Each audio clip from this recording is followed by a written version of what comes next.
Et si la France devait construire sa propre équipe d'Avengers, qui on aurait? Il existe dans l'univers Marvel quelques personnages d'origine française ou qui ont un lien avec la France. Oui, baguette. Avant que je te montre cette équipe digne des plus grands, pense à t'abonner, c'est important. Et si t'es déjà abonné, tu likes ou tu commentes. Déjà, on commence par le plus connu, mais pas forcément le meilleur.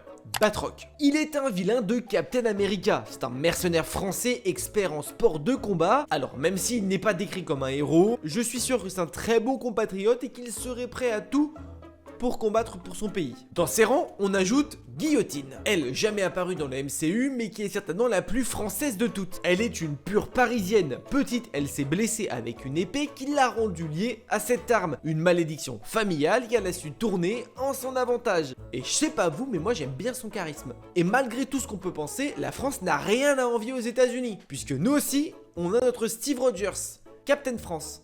C'est pas une blague. Il est issu d'un what if et on le voit que très peu, mais il a la chance d'exister, alors prenons-le. Ensuite, un peu plus stylé, Gambit. Non, il n'est pas français, j'ai un peu triché, mais c'est sans doute l'américain le plus français. Rémi Lebeau est né en Louisiane, une ancienne colonie française d'origine Cajun. Il descend des Acadiens, colons français chassés du Canada par les Britanniques. Héritier de cette culture, il parle couramment français. Et pour finir, voici Fantomex. Alors lui, c'est un peu plus complexe. Il a été créé à l'initiative du projet Weapon Plus, tout comme Wolverine, il a été modifié. Certaines sources disent qu'il provient d'un laboratoire en France, et d'autres de Londres. Mais bon, pour rassembler tout le monde, il s'est fait appeler Jean-Philippe. Et il n'y a pas plus français que le prénom Jean-Philippe.